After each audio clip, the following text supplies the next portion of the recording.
Good afternoon, everybody. Welcome to the People for Public Services Forum. Welcome. Today, I'm the chairperson and I'm co-chairing with June Marshall. We are both members of the People for Public Services group that works in adult social care. So for today, here's what is going to happen. We're going to start by telling you who the People for Public Services are. We've got a code of conduct for the forums that we have to make sure that everybody treats everybody well. Then June will explain to you how this Teams Live works. That's the program that we're using to speak to everybody.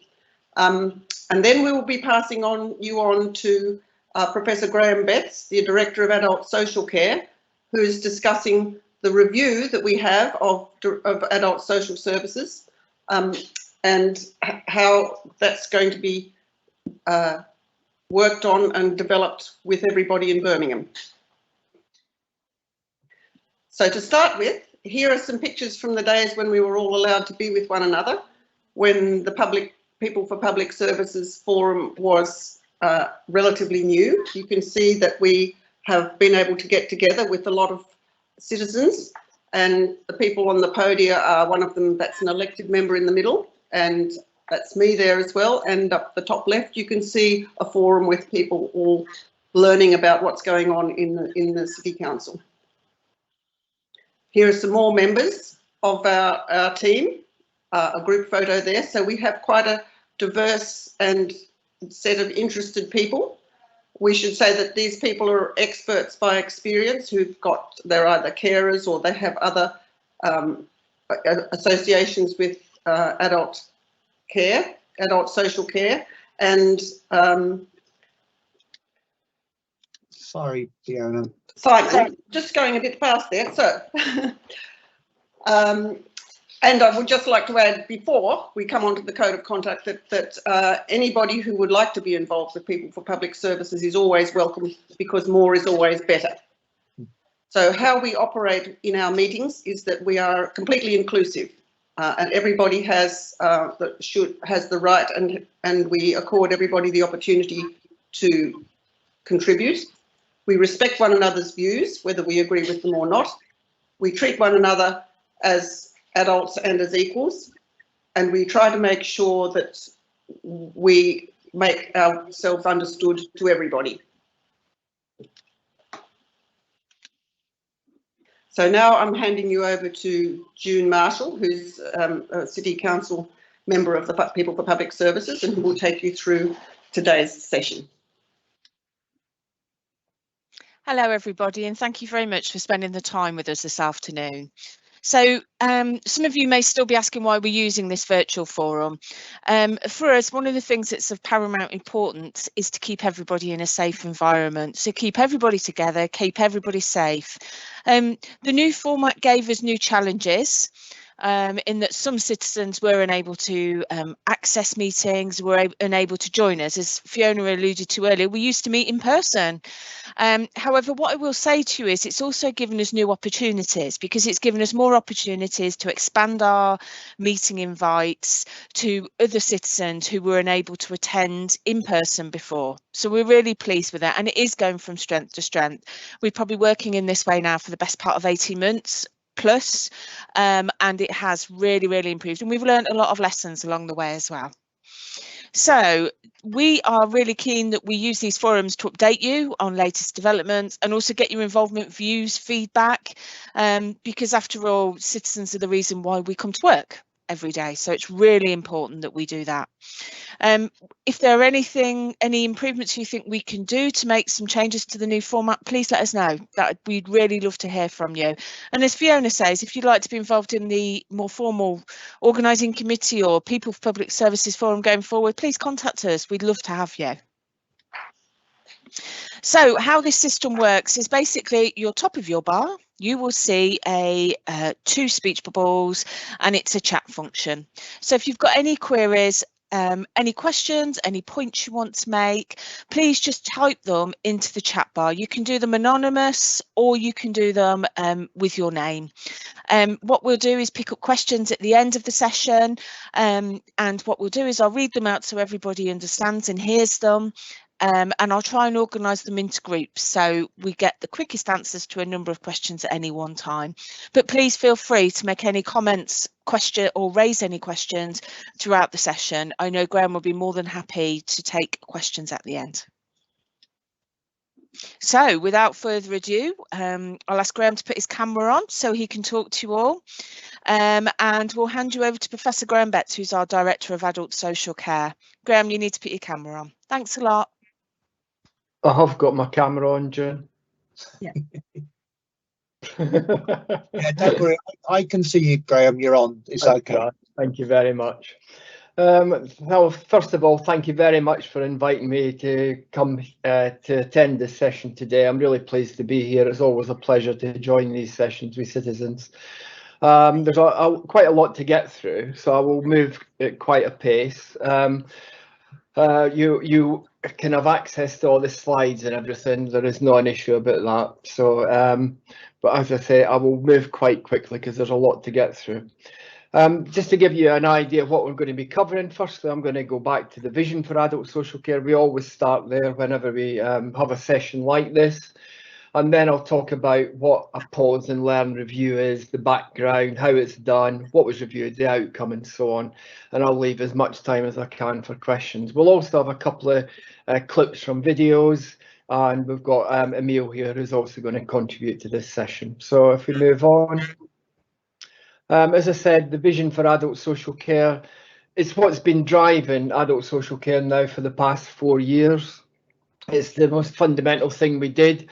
The purpose is to make sure that everybody is clear what we stand for, what we're trying to achieve, what direction we're travelling in, what's important for us, and so on. The vision is a very simple thing. It really sets out what we would want for ourselves and our own families, that adults with disabilities and older people should be resilient, be able to live independently wherever possible, and able to exercise choice and control so they can live good quality lives and enjoy good health and well-being. Underpinning that are 9 underlying principles. I'm not going to go through these. These just give you a flavour of what we're about. We're about ensuring people can get good quality information and guidance. It's about personalisation, co-production, and we did add one when we reviewed the vision at the end of last year, which is about social justice and making sure that people are treated equally and fairly. Next slide, Simon, please. And then again, that was the vision, that was the underlying principles. We've got to make it a reality, and this is the business plan priorities, and it covers all of those areas and that will make sure we do deliver our commitments on the vision, including social justice, preparation for adulthood, a whole range of things. But each of these has got action plans to make sure that we actually deliver what we say we're going to do. And that's the most important thing for us. It's about performance, because if we don't get that right, then we can't deliver improved services for citizens. Okay, so just moving on to the background to the review. It's important to note that during the pandemic, we have continued to deliver the important things which are included in the action plan, the business plan I showed you a minute ago. Neighbourhood network services, 3 conversations, early intervention community teams, and so on. All of that has been maintained as we've delivered services through the pandemic. And pause and learn requires us to focus on a very tight area, and I'll explain that in a minute. Next slide. Hi, Graeme. Thank you. That's it, thank you. And what we said to the people that undertook the review was that really we were experiencing and continue to experience unprecedented levels of demand over a sustained period. And I think that's been the same for authorities up and down the country. And a lot of the work that goes into the NHS as the NHS responded to the pandemic, we then are engaged in supporting the NHS to enable hospitals to flow freely and so on. So the demand that we've seen in the NHS is, is then reflected onto adult social care. So we've had huge pressure on our services. We continue to experience those demands, but nonetheless, we will continue to strengthen the way we respond to that in partnership with our colleagues in the third sector.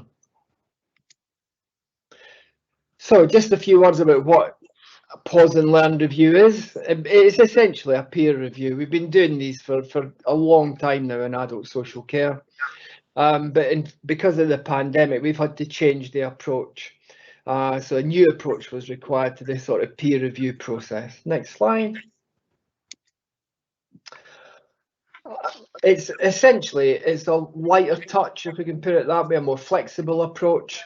Enables authorities to continue to learn, but doesn't take up huge amounts of time or physical contact, which we've done in the past. Essentially, it's a peer review done through Teams, using the video technology, but we have engaged a large number of our staff and colleagues. The review was led by the DAS, the Director of Adult Social Services from Coventry, and his lead member, with support from assistant directors from Dudley and Stoke and other leads from across ADAS. Next slide. And this just gives you an idea of the difference between a peer review with a lot of people in a room and what's happening now. Again, it's that environment where we've done things over Teams. There was a practice review which was part of it that involved meetings with frontline workers. The pause and learn review reviewed key documents, a meeting with me and my management team, and then 6 staff and voluntary sector discussion groups. Over 50 staff were involved, and a meeting with Councillor Hamilton. We received the feedback at the end of August, but given that was the holiday period, we've held back on promoting the outcomes until now. And in fact, this is the first time we've actually gone public. So what was reviewed? As I said, it was a much narrower focus than we would have liked, but because of the light touch approach, this is what it was. So essentially, it was gathering reflections from staff on how our approach to listening actively, connecting people and families, which is conversation 1 in our sort of technical terms, and how our approach to working intensively with people in crisis, which is conversation 2, how these processes have held up and have developed during the pandemic. And the second key line of inquiry was to identify where the offer to support people in the local community using prevention and preventative services such as neighbourhood assets, family group conference and so on, how that had developed during the pandemic. So before I go any further, what I'm going to show you now is a video which we shared with the peer review group to give them an insight into our approach. Thank you, Simon. Hello, I'm Rukia, a commissioner within Adult Social Care in Birmingham City Council. My team is responsible for the neighbourhood network schemes in Birmingham. New Locals report from earlier in the year, Community Power the Evidence, says community power is an idea whose time has come. At its heart, community power is based on the principle that communities have a wealth of knowledge and assets within themselves, which, if understood and nurtured by practitioners and policymakers, has the potential to strengthen resilience and enable prevention-focused public services. Each of Birmingham's communities have a wealth of assets: active citizens, volunteer-led activity, small grassroots organisations, faith organisations, citywide and national organisations which are working for the benefit of the community. In this video, we will explain how neighbourhood networking schemes in Birmingham start from understanding and seeking out that knowledge and identifying assets with a focus on activities, support and services for the over 50s. Adult Social Care has developed a prevention first agenda and adopted the use of the 3 conversations model. Director of Adult Social Care, Graeme Betts, explains his vision. I think we have to go back to what social work is and where it came from and so on and so forth. And I do believe it's a community-based activity, and that means you need to understand your community and the people in it, and that includes, that rich tapestry, of groups and individuals and all the things that exist in a local community, and how you utilise them for the benefit of the people that live in the community. And that's what it's about, Each of Birmingham's 10 constituencies has a neighbourhood network scheme to support this approach. They're known as NNS. 2 are run by the City Council and the others by a range of third sector organisations such as Age Concern, Birmingham Settlement and Green Square Accord, a local housing association. NNS teams support both social workers and the assets working locally. Dr. Sullivan, a local GP, met Andy Brown, who runs Oasis Hobmore, the community charity connected to a local academy school at the Yardley NNS Steering Group. Dr. Sullivan noted that up to a third of her patients visiting her surgery do not need medical intervention, but some form of social prescribing, so she visited Oasis Hobmore to find out more. The realisation of what's out there really, and a lot of what our patients can use. So rather than coming to the GP surgery, I think this is probably a lot better place for us.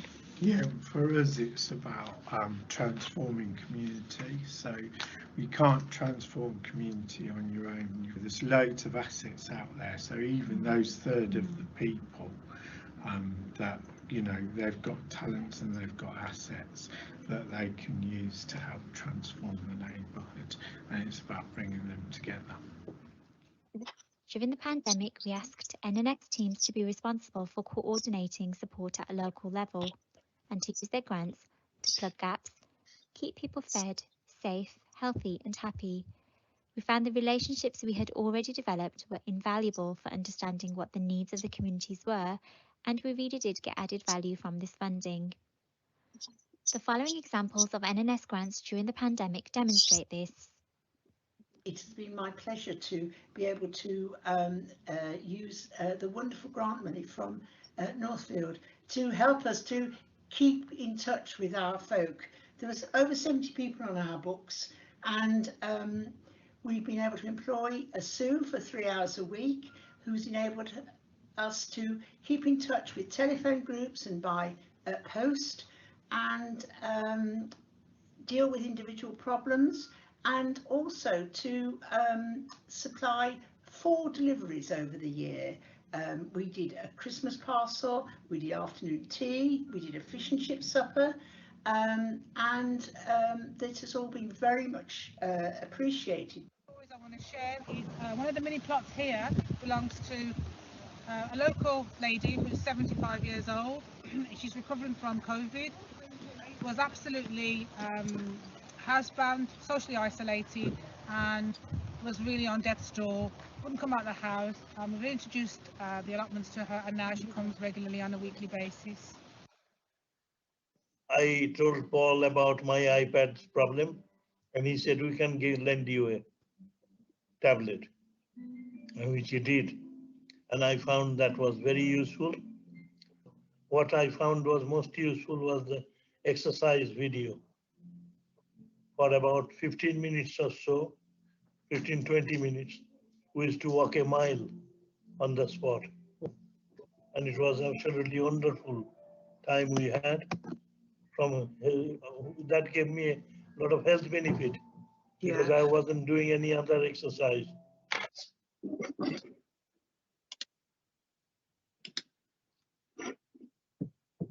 Okay, so back to me, Simon. Thank you. Back to you, Graeme. Yeah. Okay, so I think we should, as I say, we showed the peer review team that video to give them an idea of what we're about here, trying to link professional social work teams with community groups and the citizens in our communities, and joining them together in that way to maximise the benefits and the assets that are out there. So the findings from the peer review, if I move on to that, they were based upon these areas. What sort of team are you? When were you at your best? What do you anticipate well? And what will you hold on to going forward? So let's see what the findings were. And again, these are not our words, these are the words from the peer reviewers. And they said the commitment and passion to focus on prevention and early intervention was very visible, and I'm really pleased to see that, because it runs right the way through everything they said. They recognised that purpose in working at a community and neighbourhood level was very powerful amongst all the staff they spoke to. Relationships between commissioners and the voluntary sector are very strong, with mutual respect and value in each other. Turning to staff, Staff felt well supported by their managers and colleagues to deal with the pandemic. And the change in culture, which had begun, as I say, 4 years ago, but which is obviously long before COVID arrived on the scenes, was the bedrock really, which helped different teams offer mutual support to each other. And the out of hours teams was mentioned as being particularly supportive. When were we at our best was the next question. And again, that consistent message that prevention matters has had a significant impact on behaviours and commissioning for outcomes rather than services. Staff said they felt energised with a shared sense of purpose that helped to manage demands.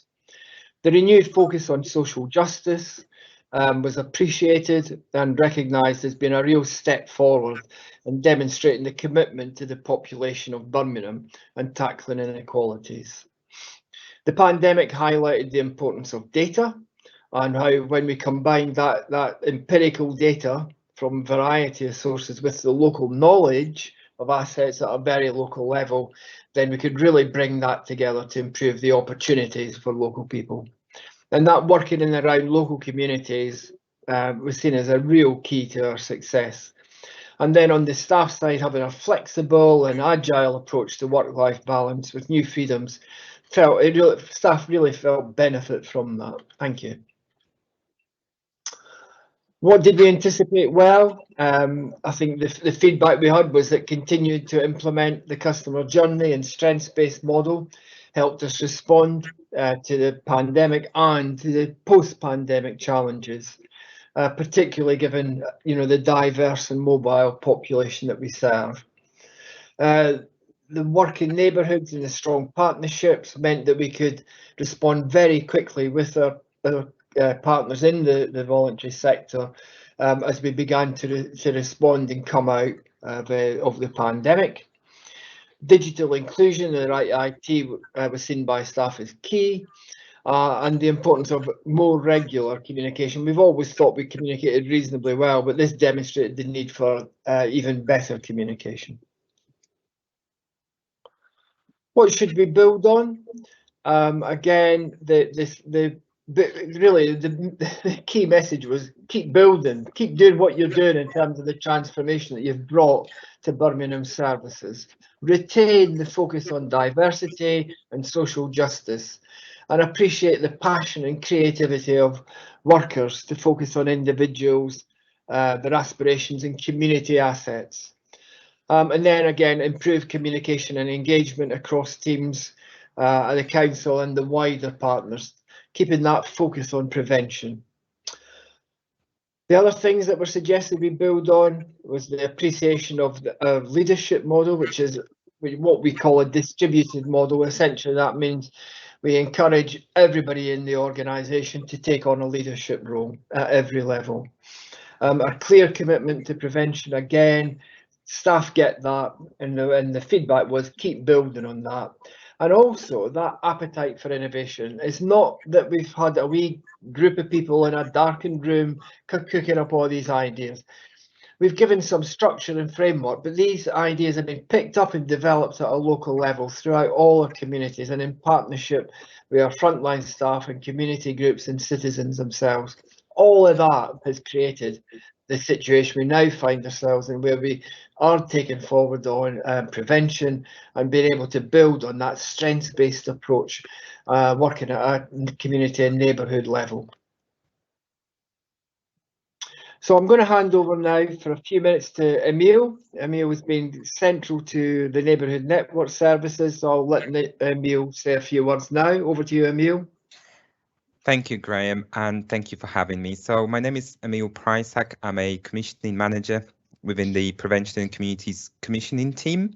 And I thought I would come and talk to you for a little bit about what it felt like to be an employee in the review, and what I've picked up was really important from my point of view, especially working very closely with the communities in Birmingham and community assets.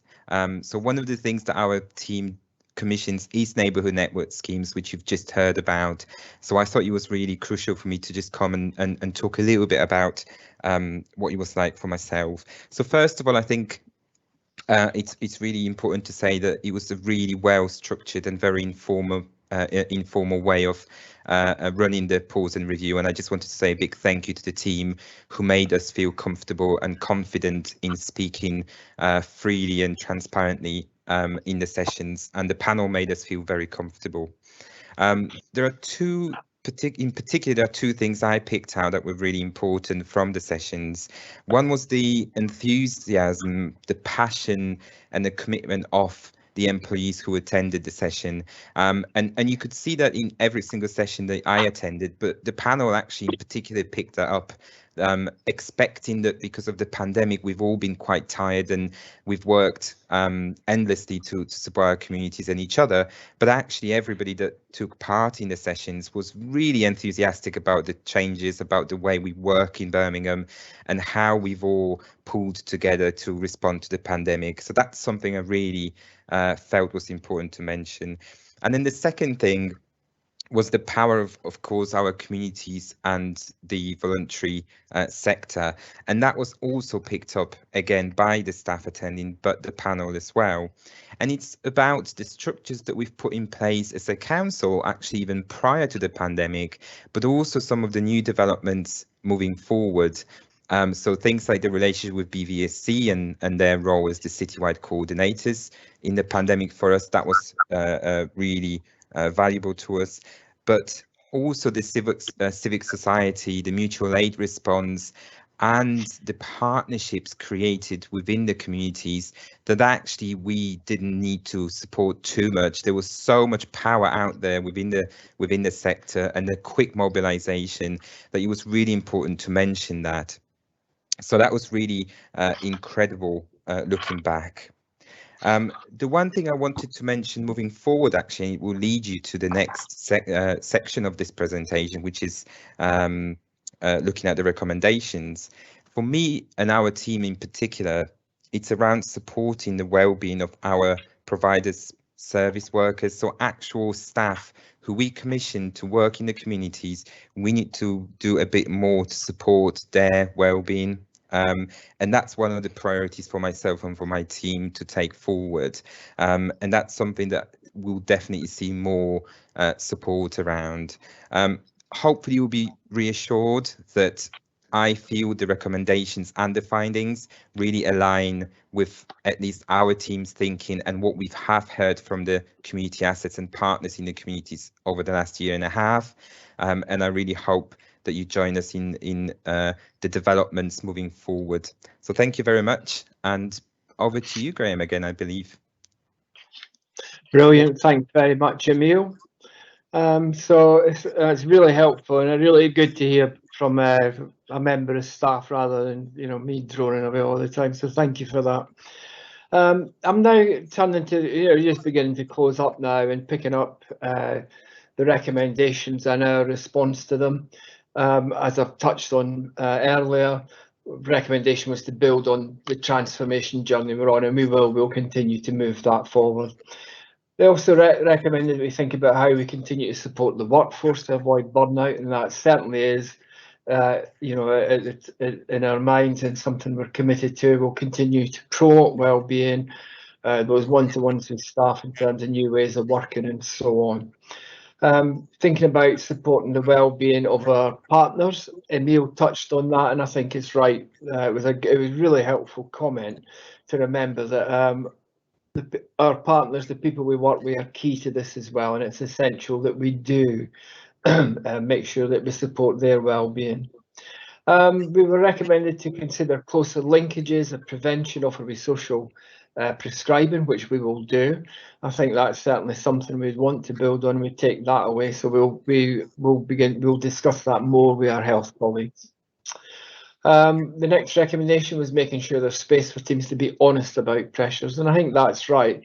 We were, if I'm being absolutely honest, a bit surprised to hear that might be an issue. But if it is in any way, shape or form, then for us, we are about being open and transparent, and we will ensure that that's picked up.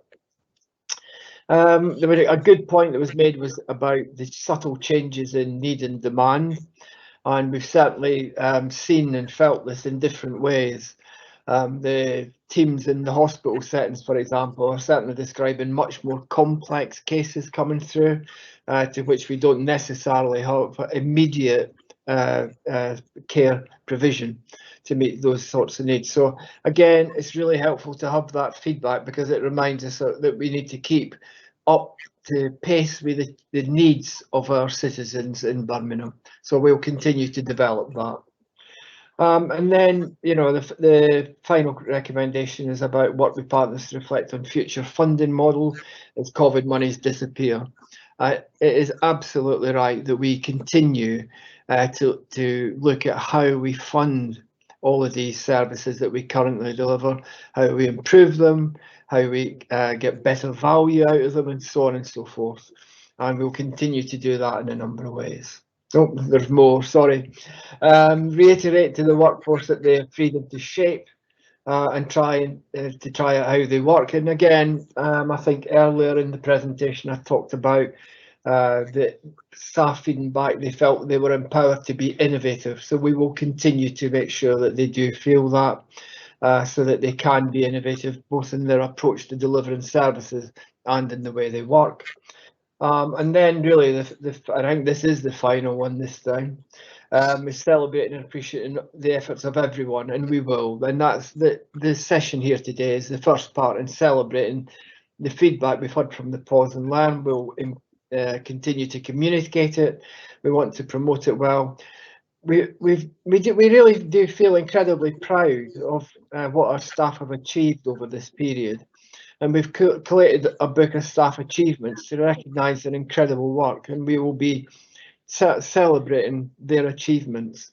It's difficult because we've all been personally affected by the pandemic, but nonetheless we do want to recognise everybody's efforts, so we will do that. And now we're going to have the second video, and this is feedback from the lead for the peer review, Pete Fahey.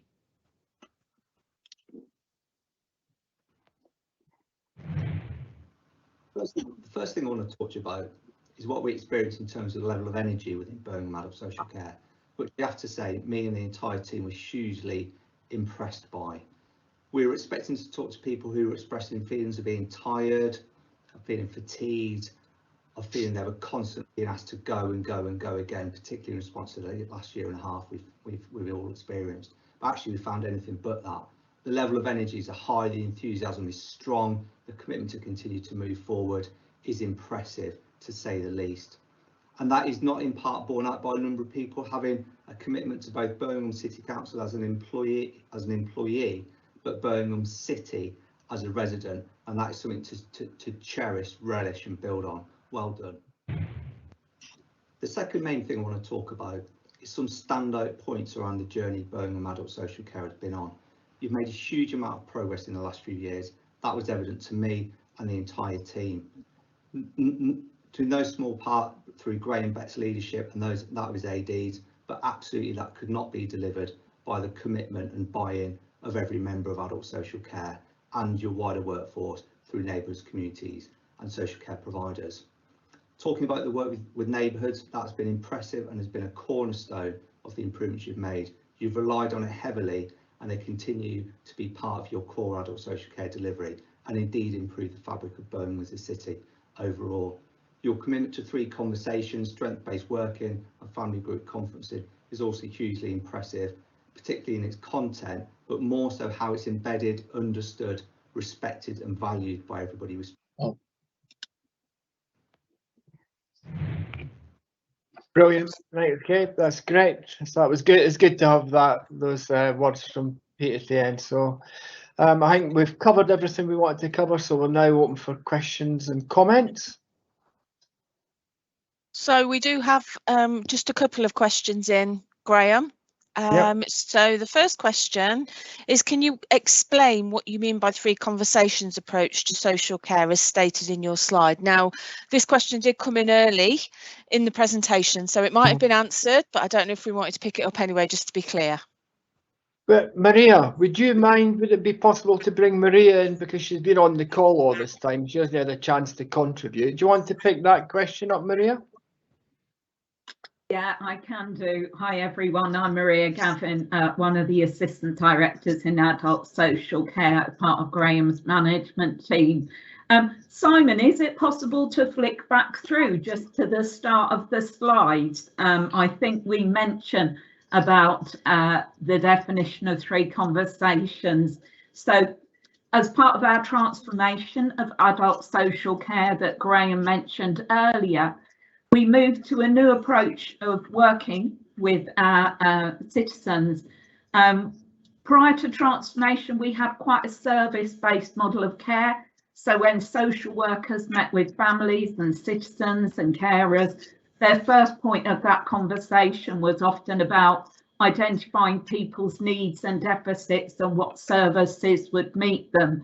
And 3 conversations was about a move to a new approach where, could we just go on a couple, Simon, to key lines of inquiry? And one more. Fabulous. That's so, it. Sorry. Yeah, got it now. Yeah. Yeah, so under the 3 conversations model, as was mentioned on the video, the starting point really was to get workers to sit down and talk to individuals, to really listen actively, to understand what's important to people, what are the things that matter to them, what do they want to achieve, and to look to support people from within their own resources, families and communities.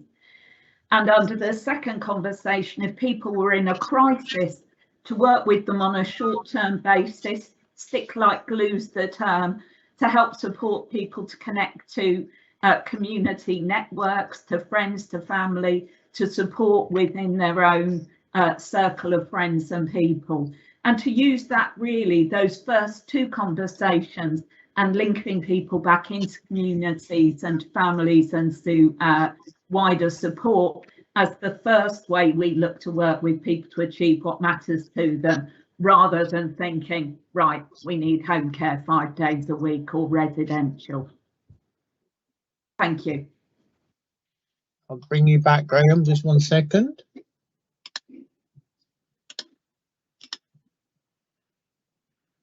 Are you back, Graeme? Brilliant, that's great. Thanks very much for that. Really helpful description, Maria. And I mean, I think it is important for us for 3 conversations because it fits well with other things we're doing, neighbourhood network services, our approach to performance management, which is owning and driving performance. They all share that common approach, you know, which people, staff have found remarkably helpful in enabling them to do their job more effectively and to achieve higher performance. Thank you. So Graeme, we don't have, as I say that, somebody puts a question in the chat, so I'll just publish it. Yeah, so what I was going to say was we don't have a great deal of questions in.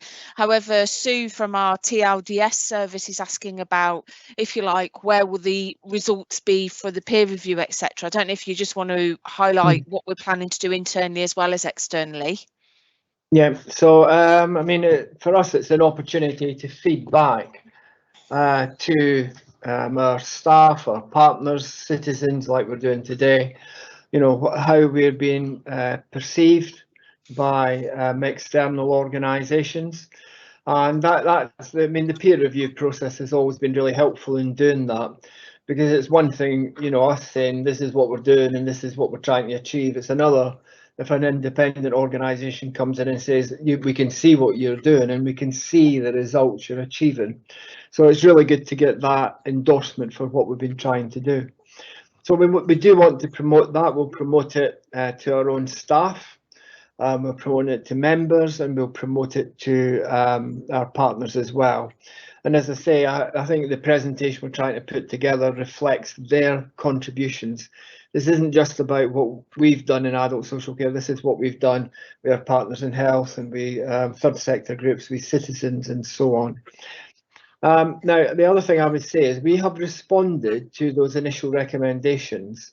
We are, you know, we do feel that other people can help us take those further forward. So again, arising from this session and subsequent sessions, we would be open to people saying, well, we saw this in the peer review, we think you could do more of this, less of that, join these things up more, whatever. we are still open. You know, as I say, when we say we're about co-production, we mean that. We do value what people feed back to us. So a range of methods to promote it, and we'll be keen to listen to get feedback from people and see how we can take forward the results of the peer review and build on it. Is that helpful, Jen? Yep. Thank you, Graeme. There is one question. I'm not quite sure it relates directly to the pause and learn, but we've had a question from somebody anonymously who says, hi, what are you doing to support adult respite services for younger adults? Since Emscote House closed, the availability of respite has been poor and there is not much out there to select from. Yeah. Yeah, I mean, I think that's absolutely right. There is a real challenge there. I know that John Williams and colleagues in commissioning are looking at this very closely. They're having to do a number of things, look at everything that's in the market that is available, look at how things that are available could be adapted or improved or developed. And they're having to also think about how they can stimulate the market to get new providers in. So it is a challenge. I'm not going to shy away from that and pretend it isn't. It is. I'd like it to have been resolved more quickly, but unfortunately these things take time. And when something that has been used for a lot of years drops out, getting a replacement doesn't necessarily happen overnight. So we are doing our best. We are making strides. We have managed to get some of our citizens in other alternatives, but we know we've still got further work to do to get everybody in. So I do recognise that, but we will continue to support people absolutely as best we can, both in terms of taking citizens into accommodation, or also supporting people in their own homes with additional packages. Thank you. So Graeme, that's the end of my questions. We haven't had any more questions in for you at all. So I don't know if you want to move on, Simon. Yep. I'm going to bring in Fiona now, Graeme. So if you've got any last words. Again, just to thank you very much indeed for giving me the opportunity to share the outcome from the peer review. I hope it's been useful. As I say, don't treat this as a one-off. Do see it as an opportunity to engage further with us about how we can continue to develop and improve our engagement with you and our approach to delivering services. And I will take one last question, Jim. Yeah. Thanks, Graeme.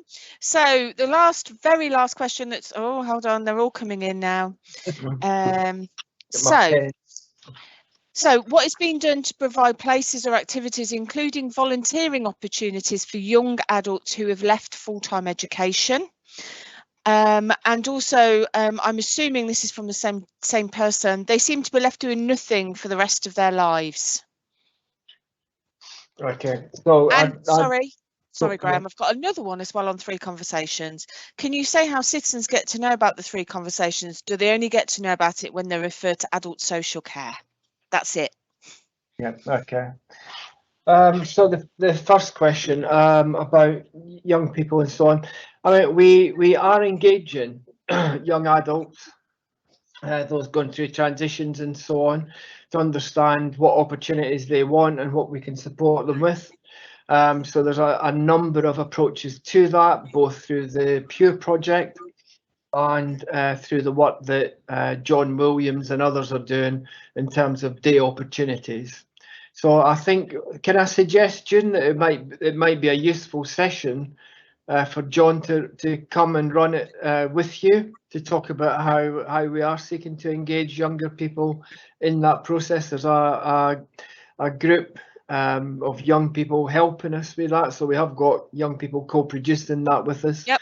But you know, it'd be good to feed that back, especially if people feel that, you know, there aren't the opportunities out there. It'd be good to engage with them and also learn what they think as well, and they can hear what we are doing, so that might be useful. Yep. That's a really helpful contribution from Emil. Thank you, Emil. Again, as part of what we're doing in developing the neighbourhood network services, We did focus initially on older people. We're now moving down the age band, so we're bringing in younger adults as well. So, you know, we'll continue to do that. And the aim is to work with colleagues in children's services to make it an integrated approach across, you know, the whole life course. So that's our ambition, and that's what we're continuing to build on. And then with regard to the second question, it's a really good point, actually. I mean, probably you're more likely to hear about 3 conversations if you're being assessed and going through the process. Again, it might be useful. I mean, I know we did do work originally when we were developing the model. We engaged with citizens then and got feedback about the model and the approach and so on. But there's no reason that, again, we couldn't run a little programme to promote a new approach in adult social care. 2-3 conversations. I would be quite happy to do that, so that when people hear about it, the first time they hear about it isn't when they're, you know, the wrong end of it, if I can put it like that, but actually do have an understanding of what it's all about and what it means, what we're trying to achieve, and so on. So again, happy to do that with you, June, and in terms of People for Public Services to promote the 3 conversations approach. Perfect. Thank you, Graeme. You're welcome. Now, I believe that's all the questions, so I think we can now hand over to Fiona, who I believe is going to close the session for us. Yes. Well, thank you very much, everybody. I've personally enjoyed all that. I really appreciate the work that Graeme is doing and that all the other people have done in reviewing. And Emil, that was terrific. It's terrific to hear from everybody. And what encourages me is that all the people who are involved and the degree of enthusiasm there is and willingness to take part in this. And so this, and as the only other thing that I'd like to say, which I know it's not really anyway, the only other thing I'd like to say is that those last questions were, how do we hear about things and what is there for the young people to do? Citizens' involvement is open to anybody, anytime, and I would say, tell all your friends. If you think about anything that you'd like to change, go out and help to change it. And I've been doing this for several years now, and I find that it's an infinite source of interest and encouragement to find all the other people out there who would like to make things better as well. So anybody is welcome to be a person for public services. And the more people we have and the more different people we have, the better we get to do things. So with that in mind, the next forum we have is on Tuesday, the 19th of October. And I'm not sure what it is. Do we know what it is? It'll be on information, advice and guidance, and it'll be Matthew. Really important information, advice and guidance on how the City Council works. Okay, it's something that everybody would like to have to know more about, and probably lots of people have got opinions on. So please look out for that and come and give us your support. 2 to 3 in the afternoon on the 19th of October. And if you ever want to get involved, there's the email address at the bottom. Please come and join us.